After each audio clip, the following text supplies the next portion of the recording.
turn to our Bibles, we're going to be in Revelation, one verse in Revelation 19, and then the rest of it will be chapter 20. And we're in the last few stages of the book of Revelation. And eventually, next few weeks, we'll get into what the New Jerusalem looks like, what heaven looks like, and what's going on there. But today, we're focusing in on the interval. It's called the 75-day interval. And that's between the second coming and then the time of the millennial kingdom that lasts for 1,000 years. There's a lot of things that need to happen during that period of time. And the idea is Christ is cleaning house. And what he is doing is he's creating the environment necessary to meet the demands of the new reality. And that goes to our title of today's message, The Demands of the New Reality. So let me give you a kind of an understanding of what he's trying to do. Let me give you an aeronautics type of understanding. If you were to tell, let's say you're a general in the Army or Navy or whatever, and you went to Boeing or whatever and said, hey, we need a new aircraft. And here's the things we need for it. We need it to go 40,000 feet. We need to fly over the North Pole. We need to go into desert area where it's really hot. And then we need it to go this fast and that speed. And we need the integrity of the aircraft to be like this. And the engineers at Boeing would sit down with you and design what you need to meet the demands of what is required for that aircraft. And we would go through the whole process with Boeing, and eventually they would produce an airplane for us, militarily wise, where we could fly to meet all those demands. And if you understand that's likened to what Jesus is doing right now in the interval period. He is taking that which was ruined by man, by Satan, by the demonic hordes, and he is now reversing the curse on the planet, and he is basically creating an environment that is suitable for a kingdom of righteousness. And in order to do that, you've got to get rid of a lot of stuff in the environment. So he's got to get rid of the Antichrist. He's got to get rid of the false prophets. He's got to get rid of Satan. He's got to clean up the environment, because if it's an environment of righteousness, which we have never really seen in our lifetimes, a complete environment of righteousness, you have to get rid of all deception and all lies. It has to be an environment of integrity. And that's what we're going to take away from this passage in studying this, because there's a lot of things it throws at you. The takeaway then is this. You and I are not in the kingdom. We understand that. The kingdom's future. We look forward to that one day of living in that kind of environment where there's no lies. And in our own life, you can live two ways. You can live the way the world lives, and the way the world lives, all you have to do is turn on the news and see what's going on there and all the lies, deception that's happening. You see that on the news. A lot of the news programs are lying about what's going on in the world. And so there's a lot of deception, a lot of untruth, especially in the races that we see with politicians. A lot of lying. We're used to that environment, because it's an environment that we see a lot. But then there's what's called the abundant life. There's the life that Jesus says, the truth will set you free life. And in that realm that we can experience, you have to have complete integrity to be in that realm. If you choose to live a life that there's deception in it, that you're in denial, rationalization of things, self-will, blindness towards what you're doing and stuff like that, then fine, you'll stay in the realm of the world, because that's how they play the game. But if you say, no, I want to live that abundant life, I want to be set free, like the kingdom is, it's just full of integrity, there's no deceptions, no lying. In order to experience that abundant life, you have to have integrity. And integrity means more than just you simply telling the truth. It's way more than that. It's a whole character that goes on. And here's the deal. In order to meet the demands of the abundant life, you have to have integrity. If you keep things back from Jesus, you keep things locked in the closet and you don't want him to deal with it, because he's saying, look, I want you to open this door, we want to deal with it, you will stay in another realm. You will stay out of the abundant life. You will stay out of the realm where truth sets you free, because you're dealing in the world's realm. The god of this world controls things. And the god of this world is a liar. And so you end up trafficking in his area. And you can all of a sudden get used to living in that kind of world, but you'll never get to that abundant life. Integrity is central. What do you mean? Well, integrity is, the implication is you won't hide from Jesus. The blind spots in your life will start coming out. You'll start being able to spiritually see. And really what will happen is you'll really start to grow. That's the key in integrity. See, if you're not seeing any growth in your life and you're like, man, I'm sputtering, I'm stuck, I don't know what's going on, it's because you're lacking in integrity. And it's like, well, I tell the truth. Yeah, that's not what I'm talking about. Integrity about yourself. Are you really growing? Are you doing everything to grow? Are you giving up those things that are preventing the growth? And that's what integrity comes down to. We'll talk a lot more in the application about that. I want to flush that out. But that's the principal application of this. We get our cue from Christ. If he's creating an environment of integrity by getting rid of lies and deception, then that's our cue for the abundant life. So that's what we're going to take away. But anyway, let's then go into the text. Let's parse it out. There's some complications here we have to look at, and then we'll work to the application at the end. Start in Revelation 19, verse 20, and we'll see the first thing he starts doing to create this new environment. He goes, then the beast was captured, obviously the Antichrist, and with him the false prophet who worked signs in his presence, by which he deceived those who received the mark of the beast and those who worshiped his image. Now, we're after the second coming. Christ is here on earth, and he is doing battle. And one of the first things he does is he captures the Antichrist and the false prophet, and they're killed. We looked at this a couple weeks ago, and in 2 Thessalonians chapter 2, verse 8, we see that he kills the Antichrist. And it's assumed he kills the false prophet along with him. And then when you look at Isaiah 14, 9 through 21, we see the Antichrist's descent into hell, and we see what they say to him as they greet him as he goes into hell. So we see that he was killed. And really what we're dealing with then at this point now, after the second coming, is the 75-day interval. And let me bring your attention to this. In your bulletin, you should have a 2-page insert, one on the back called Resurrection, the other one's called the 75-day interval. This is not studied a lot, but it's important to understand. This is called the cleanup, basically. We get the 75-day interval from Daniel, and here's what your chart should look like. And you can see, before the Messianic kingdom starts, there's got to be all these things that Jesus does to clean the environment up. We have the removal of the abomination of desolation in the temple. Jesus will actually create a new millennial temple that he will sit in. We'll talk about the Antichrist that gets resurrected, and then the Antichrist and the false prophet are thrown into the lake of fire. We'll talk about that today. We'll see the binding of Satan today. Then you have the judgment of the living Gentiles, the sheep and goat judgment, which we won't touch because that's in Matthew 25. We'll see the resurrection of the Old Testament saints, resurrection of tribulation saints, and then we'll see the marriage feast of the Lamb in the 75-day interval. But there's a lot that goes on, and this all has to happen before the kingdom starts. So if you're going to create an environment of integrity, all of these things have to be done. So where do we get the 75-day interval? Where do we get this concept from? We get it from Daniel. Let me show you in Daniel real quick where we get the idea. Daniel chapter 12, verse 11 through 2. And from the time that daily sacrifice is taken away, it's talking about the tribulation, the abomination of desolation is set up. There shall be 1,290 days. And blessed is he who waits and comes to the 1,335 days. So Daniel adds some days to the end of the tribulation. So the tribulation is 7 years. It's split in half by 1,260 days, 3.5 years, 3.5 years. So that gives you 7 lunar prophetic years. And then as you can see with Daniel, he adds an additional 30 days. He says 1,290. And then in the second part of the verse, he adds an additional 45 days, which gives you 75. So apparently, that's the time it takes Messiah to clean house, 75 days. Okay. So what you're going to see now with the rest of the text is how he goes about doing it.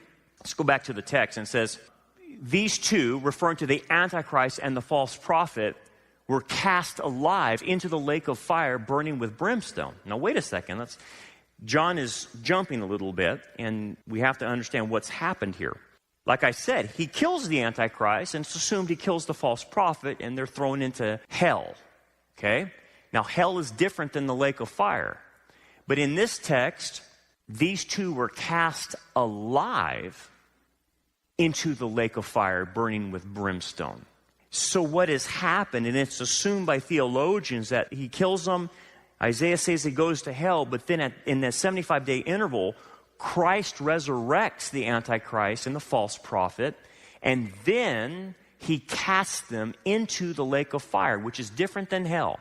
The lake of fire is separate than the pit. The pit is in planet Earth. The lake of fire, we don't know where the lake of fire is, by the way. Maybe another dimension, I don't know. It's not in the center of the earth like we call hell is. That's a final place. So it's assumed then that Christ resurrects them. Now here's the deal. There is a resurrection of the damned. There's a resurrection of the unrighteous. Now they're not given glorified bodies, so don't make that mistake. But they are given a body that they will exist in, that their soul will come back into, that will exist in the lake of fire forever.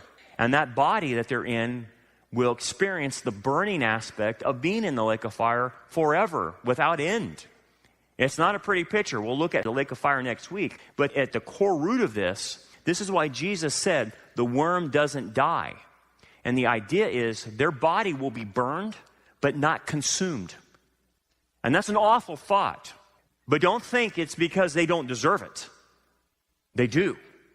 And people send themselves there. So anyway, the Antichrist and the false prophet are immediately cast into the lake of fire and basically rendered inoperative forever, for all eternity.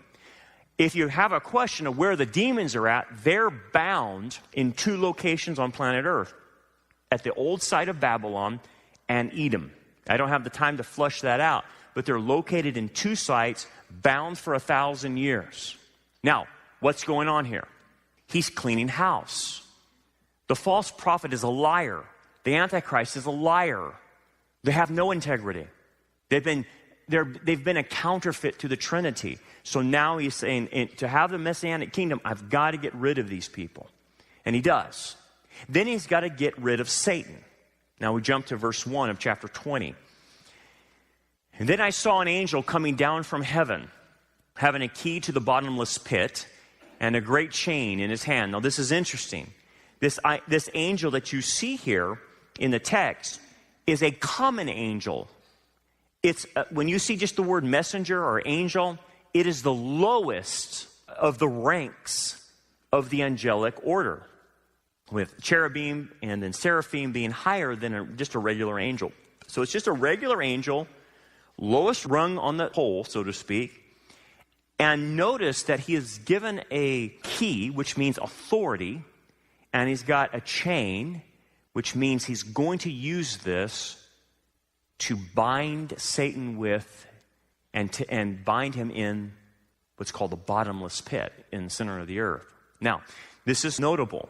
This is a low-ranking angel coming in God's power, coming in God's authority to bind the highest ranked angel ever to exist. Satan was a cherub. He was a guardian of one of a spot on the throne. In fact, he was the canopy cherub. Remember how there's 4 cherubs on each side of God's throne? He was the canopy cherub. He was above the throne.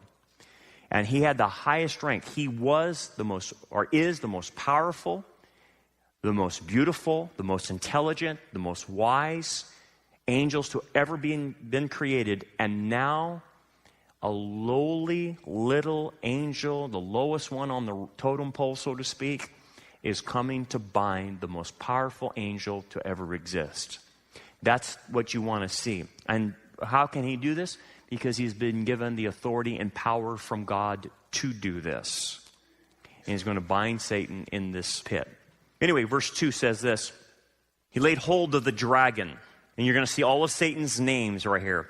When you see the word dragon in reference to Satan, it has to do with his destruction, that he's a murderer, that he destroys things like a dragon would.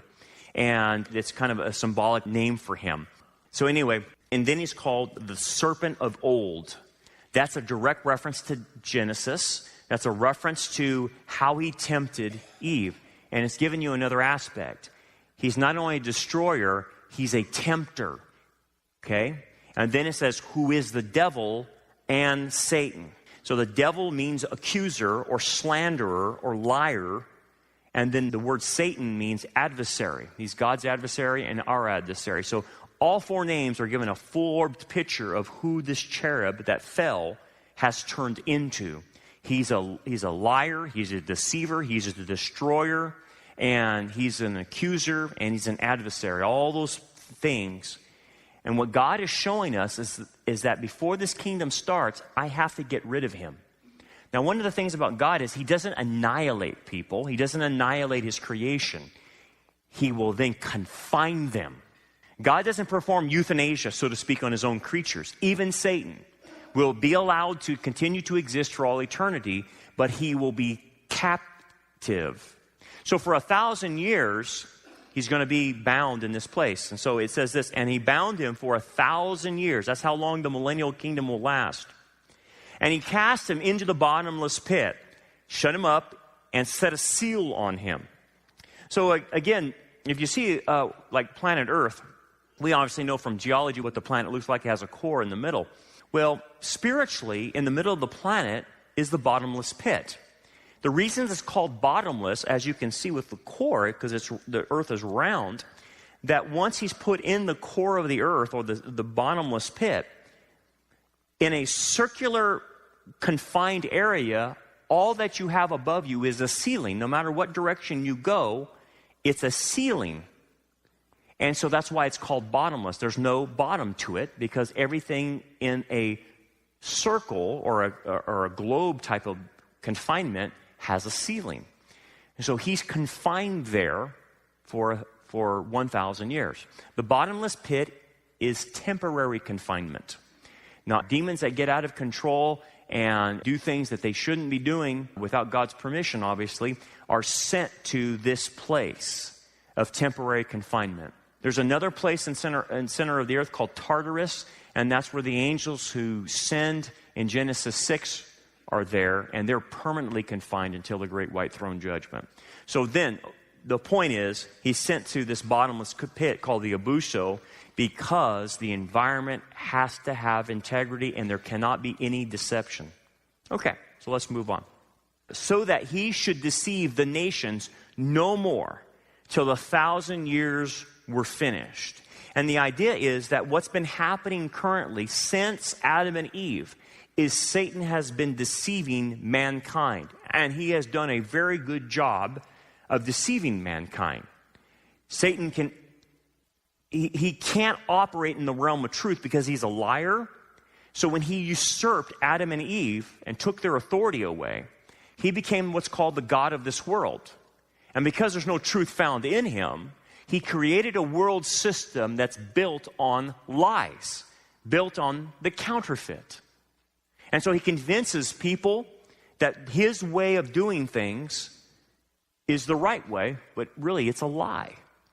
So just give you a modern day example. You see what's happening in politics, that everything that you hear a politician say is not on the up and up. They're lying. They're doing things to keep their positions. So you see that in politics. And then you see this in even Christianity, that what's happening in Christianity is just massive deception. For instance, I was listening to a gal that came out of the occult lifestyle, and she was a Christian and then lost her way, and then she came back and she got into psychics, she got into yoga, she got into Reiki, she was a Reiki master, and all this other junk that she had gotten involved in. And now she's coming back as a Christian, warning people of these practices. So for instance, her big thing was warning people of the danger of yoga. And the show went on to say that it's amazing that you have churches who are letting their congregations practice yoga. Yoga means yoking to the Hindu god, and every position in yoga is a position of worship to these Hindu gods. And even the yoga masters, she said, teach that if you just keep practicing enough, you'll get in touch with that Kundalini spirit, that serpent spirit Serpent, isn't that interesting? And eventually you'll tap into that. And she was, again, putting that warning out. And so the idea in the show was, what she was saying is, I cannot believe Christians would put themselves in a position to practice yoga, which is a Hindu practice. But again, what is this all about? Deception. They're deceived to think that that's okay. And that's what Satan is doing to the church. So he's got to get removed, because you can't have that going on in the kingdom where Jesus is ruling and reigning. Anyway, it goes this way. But after these things, he must be released for a little while. Now that should disturb everybody who reads that. He must? I thought, let's just put him in there and throw away the key. But it says he must be released. The idea in the Greek is the word dei, D-E-I. It means there's a moral necessity to let him out. Moral necessity? Yes. Not for him, but for the inhabitants of the kingdom. There's a moral necessity. So now then, John switches gears, and he's going to say, I'm going to come back to that. And then he switches gears, and he's going to show you the inhabitants of the kingdom. So we go to verse 4. He switches gears. And I saw thrones, and they sat on them, and judgment was committed to them. By the way, that's you and I right there. That's the church. The fact that this group of people is on thrones has to do with the church being judged and given her position of rulership. And remember, the promise to the church is that the church rules and reigns and has judgment during the kingdom age. That's what we do. But again, let me put the caveat. It's a promise to the overcomers of the church. Not every believer in the church will rule and reign. Only overcomers. The term overcomer John uses in chapter 2 and 3 to show you only the believers who overcome. Okay, so here's the question. What do these believers overcome that get to rule and reign in the millennial kingdom? Because I can tell you right now, I don't want to be cleaning toilets for 1,000 years. I can just tell you that right now. So I really want to know, how do you become an overcomer? I don't want to be the lowest man on the totem pole, because I want to be rewarded for what I do here. And so, okay, what is it? Let me make a few comments about this. Believers who endure trials and tribulations throughout their life and suffer properly. Because a believer can suffer, but not suffer properly. They can spin out, get bitter, get angry and mad at everybody, and spin out because of suffering. And then you have those believers that you're aware of that suffer whatever trial they're going through, and they take the grace and the mercy and they endure patiently through it. That's who gets to rule and reign. The second believer is those who obey. Not just obey a few things, but the general course of their life is symbolized by obedience to the Messiah. Those other believers who are faithful in their time, talent, and treasure, all the gifts that God has given them, they make use of it. They don't go and bury their talent. They use it for the Lord. Not for themselves, for the Lord. Those rule and reign. Those believers who also overcome the Jezebel spirit. What the Jezebel spirit is, it's the spirit of spiritual adultery, idolatry, sexual immorality, and those who don't apostatize. If you apostatize, you lose. You will not get to rule and reign. You'll be in the kingdom, but you won't rule and reign. So the idea is keeping doctrinally pure. Those who keep doctrinally pure get to rule and reign. And lastly, believers who overcome the Laodicean mindset get to rule and reign. What do you mean? What is the Laodicean mindset? It's the mindset of the Laodicean church, take it or leave it, apathetic towards the things of God, more interested in worldly pursuits, spiritually blind, naked because they're worldly. They become friends with the world, And basically the idea, remember Jesus said, you're neither hot nor cold, I'm going to vomit you out of my mouth. It's the idea that you're useless to me.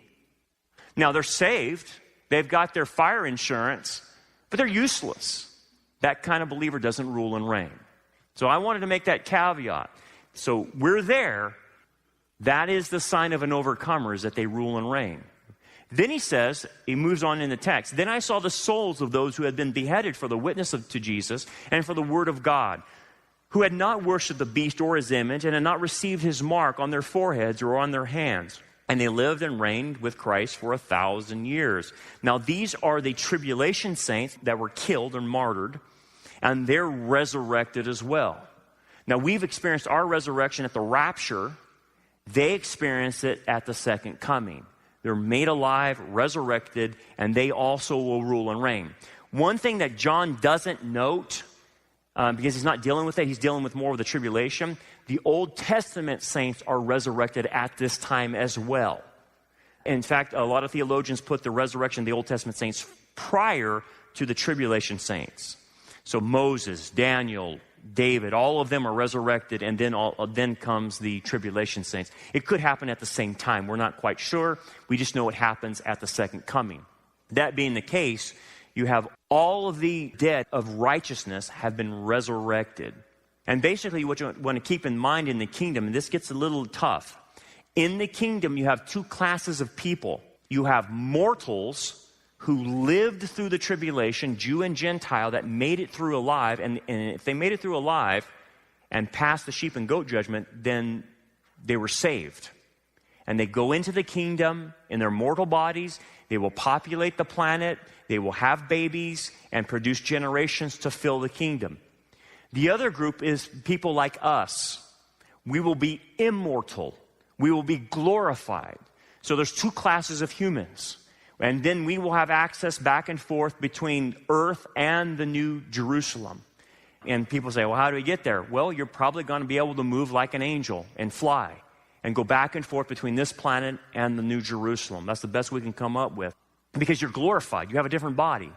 It's not a body that's bound by the temporal laws that are placed in the universe. So just imagine, it's a totally different time period. But you have two classes of people. And why is that necessary? And this is important. If our task is to rule and reign with Christ, then we have to be glorified. Because if it's a time where there's all there is righteousness and truth, your governors, your mayors, your princes, your kings, all have to be thoroughly righteous. So it totally makes sense that if you're going to have a kingdom, then your rulers have to be glorified. So that you and I, if we were ruling and reigning, we can never be bribed. We can never be tempted by evil. We would only have righteousness in us, which makes the idyllic conditions possible. Can you imagine a world where all of the leaders, all of the rulers, all of the mayors, all of the governors are 100% righteous? That's amazing to think about it. We see how corrupt our politicians are. Our rulers are all being bought off, bribed, this and that.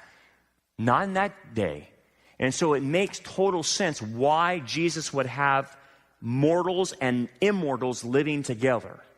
And guess what? You and I rule over the mortals. They come under us at that point in time. And so again, it's a pristine environment. Let's go back to the text now. But the rest of the dead, that's the unrighteous, the damned, did not live again until the 1,000 years were finished, because they're going to be judged at the great white throne judgment. We'll look at that next week. This is the first resurrection. Blessed and holy is he who has part in the first resurrection. Over such the second death has no power. Second death is being separated from God in the lake of fire. But they shall be priests of God and of Christ, and shall reign with him 1,000 years. Now, what I want you to do is turn to your other side of their bulletin insert, and I want you to see this and about the resurrection. There are two categories of resurrection, and the first one you can see is about all believers, but according to the Apostle Paul, it comes in stages. And he uses a military term to kind of idea of troops marching in order and in ranks. And basically what we see from all the scriptures is the first resurrection is a category of all believers, but it comes in stages. The first fruits obviously is Jesus, right? Second one, rapture of the church, the remnant's taken away and are resurrected at that point in time. We're given our glorified bodies before the tribulation. Then in the middle of the tribulation, the two witnesses are killed by the Antichrist. They're resurrected, so they're part of the first resurrection. And then like we're seeing now, the Old Testament saints are resurrected, and then the tribulation saints are resurrected after the second coming. Once the tribulation saints and the Old Testament saints are resurrected, that ends the category of the first resurrection. There are no more resurrections of the righteous at that point in time. If you go to what's called the second resurrection, that's the resurrection of non-believers, of the damned, of the unregenerate. And there's only two stages. The first stage, Antichrist, false prophet, but they're cast into the lake of fire 1,000 years before everyone else. 1,000 years before. And then at the great white throne judgment, you have all of the unrighteous resurrected at that point in time. And then they go to the great white throne judgment and are judged for how severe their hell will be. We'll get into that next week. That's why John says, blessed is he who takes part in the first resurrection. If you're in that category, that means you're a believer. And that's why it's important to understand the different stages. Otherwise, it'll get real confusing if you mix the stages up. Okay, now we go back to verse 7. He switches gears again to pick up the story with Satan. Now, when the 1,000 years have expired, the end of the millennium, Satan will be released from his prison and will go out, there's that word deceive, to deceive the nations or the Gentiles which are in the four corners of the earth, Gog and Magog, to gather them together to battle, whose number is as the sand of the sea. And that passage right there, verse 7 and 8, it's got to be the most perplexing passage one can imagine once you get your arms wrapped around it. Let me parse it out and let me show you what I'm talking about. This is why it's morally necessary that Satan is released. To deceive the nations? Yeah, the Gentile nations. What do you mean, man? Okay, let me unpack this a little bit. Like I said, mortals who live through the tribulation and are believers will go into the kingdom. Mortals, Jew and Gentile. The new covenant then promises, once that Israel has made their decision for Messiah, that no Jew will ever not believe in Messiah throughout the whole 1,000 years. Every Jew will come to faith in Messiah. The only exceptions are the Gentiles. The Gentiles that make it through, they're believers, but they'll have babies. And those kids will grow up in an environment of idyllic conditions, paradise on earth. No needs, no poverty, nothing. Jesus rules and reigns from Jerusalem in his Shekinah glory. He's God. There's no cult. There's no deception. There's no Satan. It's an idyllic environment. Okay.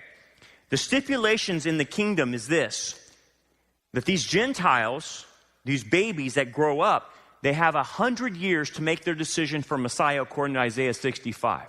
If they do not make their decision to accept Jesus as Messiah, they die at 100 years old. The kingdom then is 1,000 years. If you do the math, you're going 10 generations. Okay? And then to the 10th generation, Satan is allowed to be released on the 10th generation of Gentiles. Again, this is not referring to Israel because Israel's fine and dandy. They don't have a problem at this point in time. It's the Gentiles.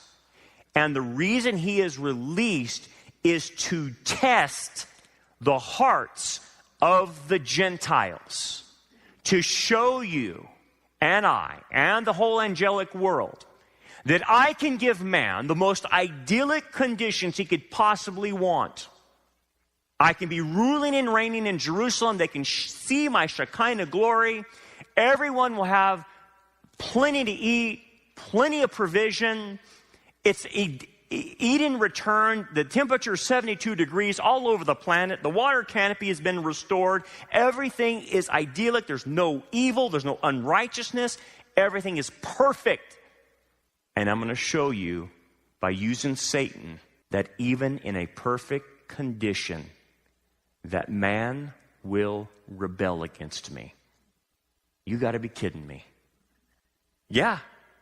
This is why the passages in the Old Testament say, the heart of man is desperately wicked, and who can understand it? This idea from the liberal left, the Marxists in our world that say, well, if you just put man and give him a good environment, he wouldn't do bad things. Liar! That's what they say, right? If you just give him free health care, free education, free this, free that, then they won't do criminal activity. Baloney! Because you're going to watch an idyllic condition and them turn all criminal in an instant the minute Satan's released. And you say, well, what's the deal? Why does it take Satan to be released? Because it's a rod of iron rule. And a rod of iron rule means this, that Jesus is in absolute authority. And that means if any joker wants to get out of hand, he puts them down immediately. There is no rebellion. There is no gay parades or gay marches or anything like that. There is nothing like that. Everything is holy and righteous. So these people have never been outwardly able to do anything. It's only been in here. And he wants to show you and I and everybody in the whole cosmos what's inside the human heart. That without him, man will become a criminal. Man is polluted. Man has a sin nature and will do bad things if he doesn't get saved. If he doesn't seek God, he will go into that criminal element, so to speak. And what I mean by criminal, be a criminal to God, be in rebellion towards God. Yet, notice this, he uses the term, they come from all four corners of the earth, Gog and Magog. Why would he use the term Gog and Magog? That's already happened in the past. Why would John throw that term up? Well, it's simple. He's using Jewish interpretation of prophecy.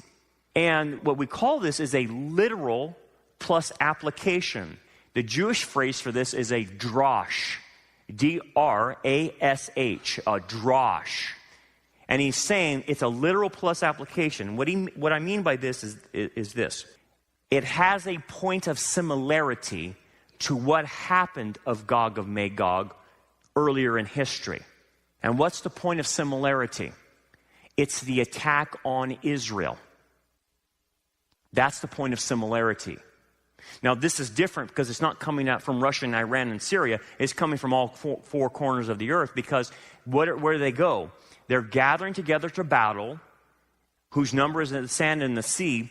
And then the rest of the text, it says, and they went up on the breadth of the earth and surrounded the camp of the saints and the beloved city. They are attacking Israel. That's the point of similarity. That why he throws in Gog of Magog. Now, this is amazing. And if you really meditate on this and think about this, you're thinking, wow, idyllic conditions and they still rebel against Jesus? Yeah. And when you start thinking about that, then really what is man's only solution? Man's only solution is to be born again. That's it. That's been the message of the Bible. You must be born again. Because if you're not, you will eventually rebel and get so hard of a heart that you will actually shake your fist and try to attack God. That's what they're doing. They attack Israel and they're attacking Jesus. Imagine Jesus being on the throne in Jerusalem, in his Shekinah, and they're saying, we're going to go after him. What are you, nuts? Yes, that's the idea. Remember I told you that Satan and the Antichrist and the false prophet think they're going to attack Jesus and he just dismantles them in an instant? That's the same mentality of these people. What it is they're doing outward conformity, but their hearts are not changed. It's kind of like the little girl that was riding with her mom. Remember in those days where no one wore seatbelts and they didn't have a seatbelt law? Did your mom or dad, when you were riding in the front seat, put their arm across you to hold you back when they had to stop quick? And they would always do that. And like kids were standing in the front seat. They weren't even sitting down. They were just standing up. You remember that? Some people would actually I would get in the back and I lay across the top of the back seat window. You ever done that? Man, I was flying, man. That was awesome. You can't do that now, right? As a kid, you'd be all over the car. There's no seatbelt laws. And your parents would always do this, right? Well, this one little girl was in the car with her mom, and she kept standing up in the front seat. And the mom says, "You sit down. If I have to keep telling you to sit down because you're going to go through this window, if I have to keep telling you to sit down, I'm going to spank you." And so the girl finally just sat down, and the mom's driving and still going along. And the little girl goes, "Mommy?" And she goes, "What?" She goes, "I'm still standing on the inside." Yeah, that's what we're talking about. The rebellion may not be outwardly, but Jesus is showing it's still inwardly, and I'll show it by letting Satan out. That's why he morally must be let out. This is the question of what people ask. Why doesn't God just get rid of the devil? Why doesn't he just eliminate him? Why do we have to be in a spiritual battle with demons and Satan? He wants to show that if you put a person with a tempter, it actually reveals the human heart. Adam and Eve had a tempter, right? And it revealed that even without a sin nature, they decided to rebel. Well, how does God take care of this? Pretty simple. And fire came down from God out of heaven and devoured them. Easy. No problem. Next. I mean, it's just like, what are they thinking? They're dealing with God, right? I mean, just totally eliminates them. Verse 10. The devil who deceived them was cast into the lake of fire and brimstone where the beast and the false prophet are, and they will be tormented day and night forever and ever. And you can't get past the Greek. I don't care what the Jehovah's Witnesses say. I don't care what the Seventh-day Adventists say. Forever and ever is used 13 times, and it means without end. And he will finally be cast into the lake of fire, and we will see him no more forever. And we'll get into this next week, but the idea of the lake of fire being a place of torment forever, it's really difficult to get our arms around, but it's real and it's true. It is forever. Well, then at that point, once it's all done and the kingdom's over and it's been 1,000 years, according to the Apostle Paul in 1 Corinthians 15, the Son, Jesus, hands back all authority and power back to the Father, and we go into eternity. And we're going to watch eternity in the next few weeks and all that comes into play in that. But that's the end of the kingdom. There's more about the kingdom, but we don't have time to get into that because that's all encapsulated into the Old Testament. And we're in the book of Revelation, so we're only dealing with what we got to deal with. What's the application before we wrap things up? The application is this. Well, obviously the demands of the millennial reign of Christ demand that deception be removed, that lies be removed. And so the three big instigators, the false prophet, the devil, and the Antichrist, are completely removed from the environment. You have righteous rulers ruling over the environment, right? So that comes to us. Integrity. If we want to live this abundant life, we have to have integrity. And he's like, okay, what does that mean? Let me flush it out. I have 6 points I want to give you, okay? You can write them down or whatnot, or I'll email them to you if you want them. But it starts with this. Number one, if you're going to have integrity in the realm of the abundant life, to be really set free, the first thing you have to have is you have to have the ability to be oriented toward the truth, which leads to seeing, finding, and operating in reality. Uncovering and working through blind spots regarding themselves or others, or ourselves and others. Well, what do you mean? Let's say on one real quick. Oriented toward the truth is a matter of integrity, which means that in order to be in the reality of where the abundant life is, my life has got to be directed towards that. I have to be oriented towards that. If I'm not oriented, if I'm in denial, if I refuse to come to the knowledge of the truth in my own personal life, you will stay out of reality and people won't connect to you. Because when people get close to you, you're going to say, hey man, that person's a little weird. Yeah, I know, because they're not in reality. And you'll start finding people like that. If you get into the abundant life and you get set free, guess what happens? Whoo! You start seeing things. You not only see yourself, but you start seeing others. You see others who are in denial. You see others who are rationalizing their blindness and stuff. It's weird. It's really weird, but it's real. It's a real place to be. And if you get oriented to the truth, you can make good decisions. You'll make good alliances. You'll be trusting in your relationships. And you won't have to spend time in that alternative reality, in that alternative universe, so that you can feel good about yourself. Number 2, the ability to be growth-oriented, which leads to spiritual maturity, is about integrity. If you're going to experience the abundant life, you have to grow. I know that goes without saying, but here's the deal. Growth, don't get this wrong. Growth is not the accumulation of knowledge. And knowledge is important, and you've got to have knowledge, no doubt about that. But if you just leave it at the knowledge level and you can count how many angels dance on the head of a pin, it does you no good. People have told me, Brandon, I've memorized the entire book of Leviticus. Really? Leviticus? Wow, I would have picked an easier book than Leviticus, not that one. I mean, it's a good book and all, but that's a real hard one to memorize. Yeah, I did it. And then without biblical grounds, they go and divorce their spouse. And I'm thinking, what? What good did it do you to memorize Leviticus and have all these facts in your head, and you go out and do something unbiblical? I don't get that. See, that's the disconnect. That's the disconnect. Knowledge does not equate into spiritual maturity. That's called compartmentalizing your Christianity. What you do on Sunday is different than what you do during the week. 3, aspects of having integrity in our character: the ability to connect authentically to others, which leads to trust, dependability, and vulnerability. That's what integrity is about. If I'm going to live the abundant life, I have to connect properly. I have to have good connections. People have to trust me. I can't be dealing with people in deceptive ways. 4, the ability to embrace, engage, and deal with trials, setbacks, losses, failures, problem people, which leads to ending problems and or resolving them. Let me ask you this. When you went to high school or college, did anyone ever teach you how to lose good? They didn't, did they? No one taught you, hey, we're going to lose with class, right? We're going to learn how to regroup here. We're going to learn how to recover. No one taught you that. It was win at all costs, right?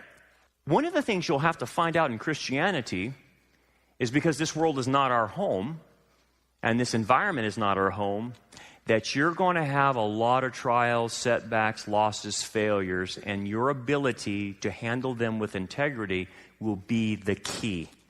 If you do not know how to recover, if you do not know how to cope, if you do not know how to lose, especially in people you invest in, you will invest in people in your Christianity who will stab you right in the back. And they won't care. They will walk away and never talk to you again. And you will have extended grace, mercy, all the help, and they still will walk away from you. How are you going to handle that one? Because it's coming. If it hasn't hit you yet, it's coming. Other believers will burn you. And if you haven't learned how to cope with that, how to regroup, how to keep going, it'll stop you in your tracks, and you will stop this whole thing of integrity. What does integrity mean? I keep serving despite how people treat me. Number 5. The ability to transcend our own interests and give ourselves to the true purpose in life, which leads to serving others and God. Integrity in your Christian walk, to live that abundant life, you have to die to self, and you have to start living for Him and living for His purposes. If you're here thinking that you're going to build your kingdom, you're on the wrong train. You're completely off the tracks. If this is not about you, and you have to learn that pretty quick in Christianity in order to get to that abundant life, that you need to be on the train with Him, that He's going to take you where He wants you to go, and you're going to do what He wants you to do. And that's just a matter of integrity. It's not about us. And you have to get rid of that narcissistic attitude of like, well, you know, what do I get out of this? I don't know. There's other Christians around the world that are making bricks 12 hours a day, and they're doing fine. I mean, seriously, man, you really have to put some perspective on it. It's a hard one. And 6, the ability to serve in a way that produces good outcomes, gets results, finishes well, which leads to using the time, talent, and treasures of the Lord for the Lord's purposes for our lives. I'm not saying like the world says that you have to be performance oriented. I'm not saying that at all. It's not about that. What I'm trying to say in this and the application is your Christianity should produce results. It should. That's what integrity is about. But if you look at your own Christianity and your walk and you're like, I don't know what's happening to my life. My life's like spinning out. I'm losing things. Then your Christianity, so to speak, is not working because you're not in discipleship. You don't have integrity because you're not doing the things you need to be doing.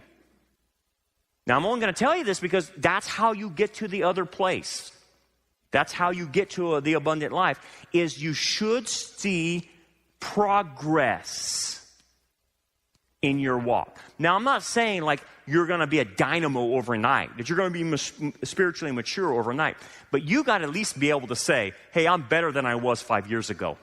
Or I'm better than I was a year ago. I'm in a better place now. But if you're not, if you're saying, well, I'm just maintaining, Brandon. I'm just good. I got a lot going on in my life. I'm just maintaining. By the way, if you simply decide to maintain, the writer of Hebrews says you'll go backwards. You don't get to stay at the place you got. You have to keep going forward. If not, you just start moving back.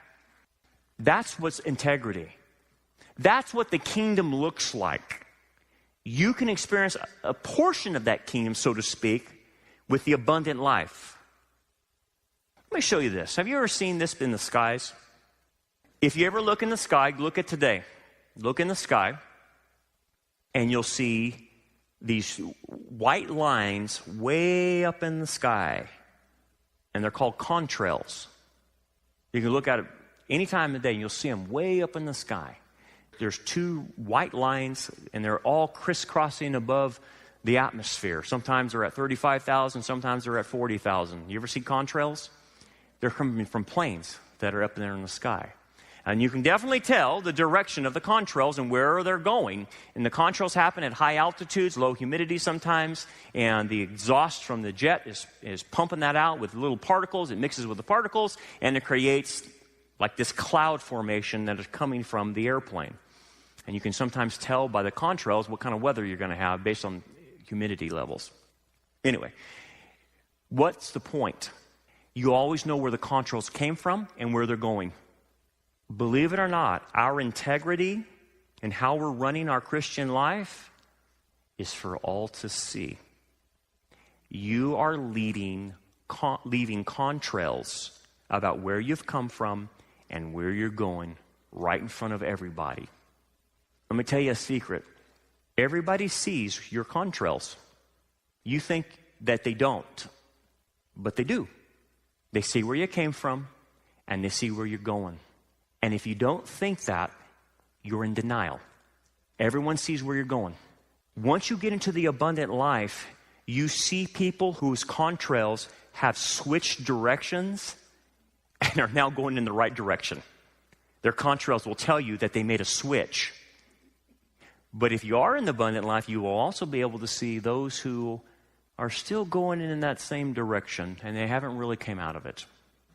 Ask yourself this question. When we look at the level of integrity that Jesus is cleaning house, man, he's getting rid of all kinds of stuff out of the environment to make sure there's an environment of integrity.